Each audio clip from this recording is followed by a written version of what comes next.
na-ebuli ụkwụ mmadụ elu ọkụma onye mee nke ọma ebulie ya elu si ya jide ka o ji na-aga n'iru biko ka anyị gbakọ kịta wee kelee Eze-Ana adịghị adị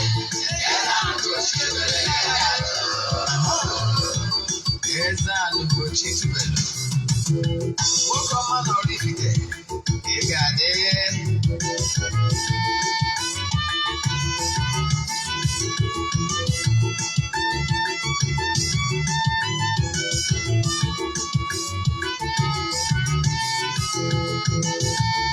ọdịnala bụ eziokwu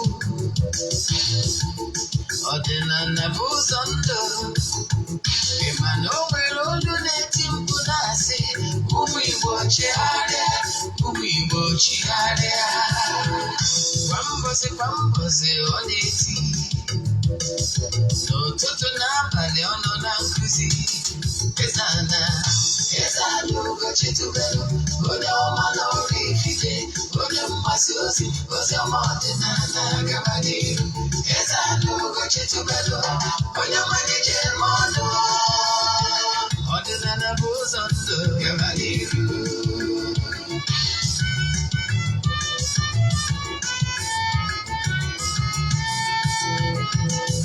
Eze-Ana Ugochitubelu onye ọma na oraifite onye mgbasa ozi ọma ọdịnala gaba n'ihu Eze-Ana Ugochitubelu onye malije eme ọnụ ọdịnala bụ ụzọ ndụ gaba n'ihu Eze-Ana ga-adị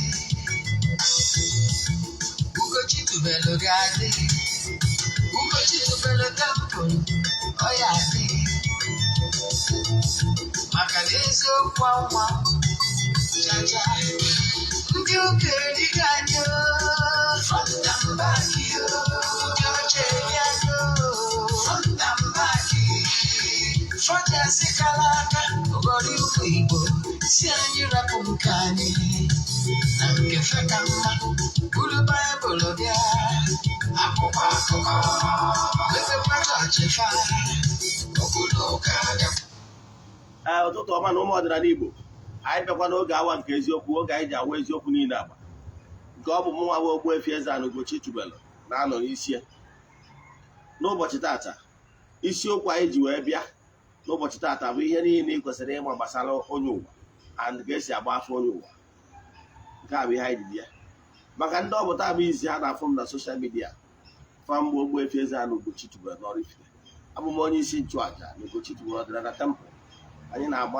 afa miri emi bụkwazị ọrụ mmụọ dị iche iche abụkwazị onye isi nchụaja na ọdịnala restoration prime minister bụrụkwazị onye mgbasa ozi ọdịnala Igbo so you can call me an ọdịnala evangelist. I will answer. My mission is to help people live better life.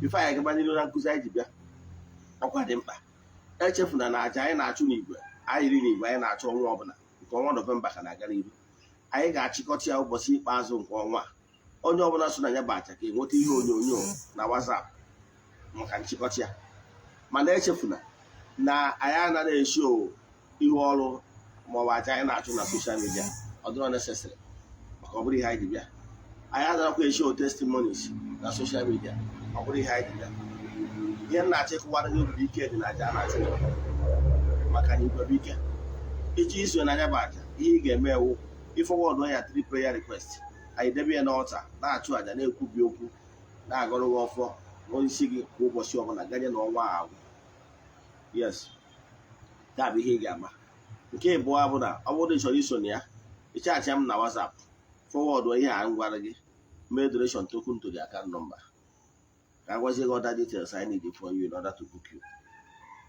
yes ka bụ ofu nke ịbụọ ọ bụrụ na ị na-watch m site n'Eziokwu TV ọ bụrụ na ị laikiri ihe ị na-anụ taa mana ị chọrọ ịwọchị ya ọzọ ma ọ bụ ishigharịa mmadụ jee na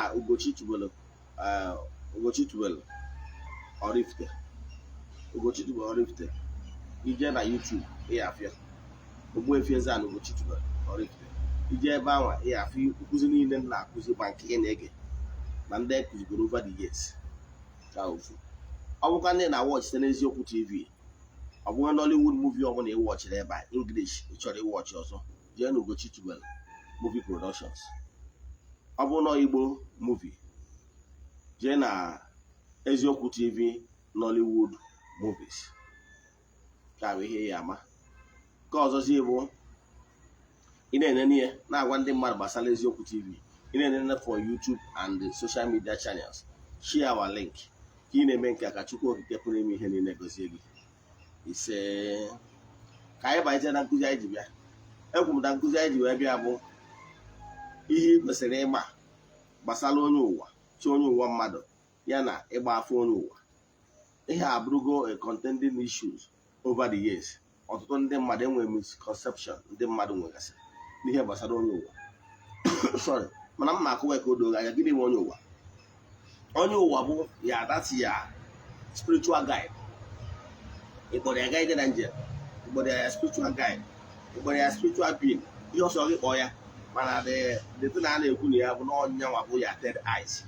Ụfọdụ nwere ike ikpe ya third eyes, ụfọdụ nwere ike ịkpọ ihe ọbụla, mana ọ bụ that being not behind you, not the closest to you. Ọdịnala Igbo gbọrọ ya chi onye ụwa. Ghọtara ya? Ihe m na-achọ ịkọwara gị bụ na onye ọbụla nọ earth nwere guide. Etu okpere ọsọ gị siri okpere ọbụla ọsọ ya bụ n'ọnya ka ị na-ekpe n'usoro unu si akọwa ihe gbasara spirituality. Yes, ị ga-ama na enwere spiritual being nọ behind you. Ọnya ka ọdịnala Igbo bụ chi onye ụwa. Yes, so ihe m na-achọ ịkọwara gị bụ that ya chi onye ụwa with that special being na-take after you, na-take care of you. Ọnya ka ị na-ekwu. So mgbe na-akọwara gị na-enwere so many things ndị mmadụ na-jigoro mee encounter with that special being na-aga ede ha. Nke bụ eziokwu, o nwere ndị dị mystic in nature. O nwere ndị nwere the ability to see their guide. Yes, o nwere ndị nwere the ability ịfụ their guide from time to time. Nwee ndị nwere the ability ịfụ their guide mgbe ọ bụla ihe gbajuru dọrọ ha. Ụfọdụ na-afụ their guide spiritually, ụfọdụ na-afụ their own physically, ụfọdụ na-afụ in dreams. But what is important bụ na that spiritual guide na-abụ mgbe ọ bụla ihe dị siri ike, ọ bịakwutere anya zie ya osigwe ihe ọ ga-eme mee one or two, ma ọnụ voice ya ome ya anya onwe udo obi. So etu isi afụ nke gị differ from etu onye nke ọzọ si afụ nke ya. Mana ana m achọ ịgwa gị na-enwe spiritual guide ka mmadụ ga-atụ. Do you see that tiny voice that na-abụ mgbe ọbụla ị chọrọ ime ihe, mgbe ụfọdụ iteke some decisions, ọ gwaghị okwu n'obi? Yes, o nwere ike that's the ihe ọ gwara gị, o nwere very tiny. Ọ gwa gị ya irefuse emecha ọghọghị aka, ị na-asị n'obi m gwakwara m ihe a. Ọnyanwa nwere ike ụfọdụ na-akpọ ya intuition perception. Mana ka m na-agwa gị that voice si na ọ dị tiny. Ibido pay attention to that voice, build a personal relation with that voice, and also spiritual connection. Also, and we good rapport between you and your spiritual guide.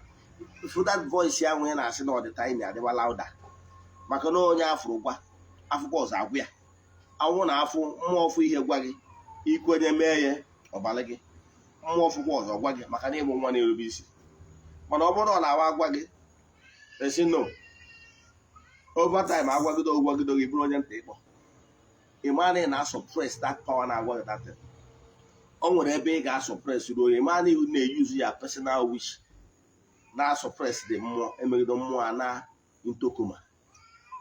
Ọ ma anụzi ọrụ. Ọ dị a ka nwanne anyị nwoke tiri egwu, I think Chika ọbara sị na ndị nwụrụ anwụ na-aka ije. Maka na ewepụ ha dati ya spiritual guide mere iji wee bụrụ the spirit. Ewepụ ha anya n'ụsọ. Imani na-emezi ndụ na-ebizi ndụ kana Imani bụzi onye kana ma because ewepụ that spirit park na-ekwuchi gị. Onye ọbụ ike nga gị, onye na-agwa gị na-eme gị na-azụ ya ka mmadụ, na-akpa agwa ka mmadụ. So ime ihe ọbụla ị nwere ike ime ka ị activate that spark in you bụ ya guide. Onye mere iji wee bụrụ mma nke ndụ akpọrọ mmadụ. So gịnị ka m na-ekwu? Mgbe ọbụla imegidere wee suppress ya ọnya ka atị nke Chika ọkpara ka eche n'inwe desịrị ndị nwụrụ anwụ na-aga ije erika, ndị nwụrụ anwụ na-aga ije ama na ịlụtara egwu agụ na 80s. Yes, so ihe m na-achọ ịkọwara gị bụ na ka o doo gị anya na onye ọbụla nwere spiritual guide. ama na nke edogo anya hapụzie afọ akpọrọ ya. Ana m achọ ịgwa gị na-enwe spiritual forces so gị nụ. Yes, akpọrọ m ọma onye nche gị, enwere ya. Then the more ị na-agbagọta spiritual ka ị na-enwe more igwe, ka ị na-enwe encounter friends and well wishers, spirit forces. Etu o si bụ na mmadụ mgbe ị bụrụ mmadụ na-agbagọta na-abụ onye eji okwu ya agba izu, ị na-enwe some connection. Etu esi asị na ịma mmadụ agbaka, etu aka ịma mmụọ si mmadụ gbakarịa. So mgbe anyị na-agbagọta na mmụọ gbaa ka ị na-enwe mmụọ izumezu. Amakwana nga atụ mbụ sị gị na ọ bụrụ na-ewe an army na-ewe a 1-star lieutenant, ọ bụrụ bodyguard onye nwere that time as a lieutenant, enwere ike ọ bụrụ ofu onye.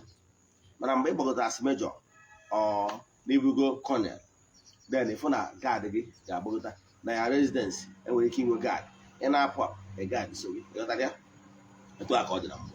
So ihe na-achịkọwara gị mee ihe ọ bụla ị nwere ike ime ka ị establish that cordial relationship with your spiritual guide. Ọ ga-abalị gị. Nke abụọ ofu. Nke ịbụọ na-achịkọwara gị gbasara with spiritual guide.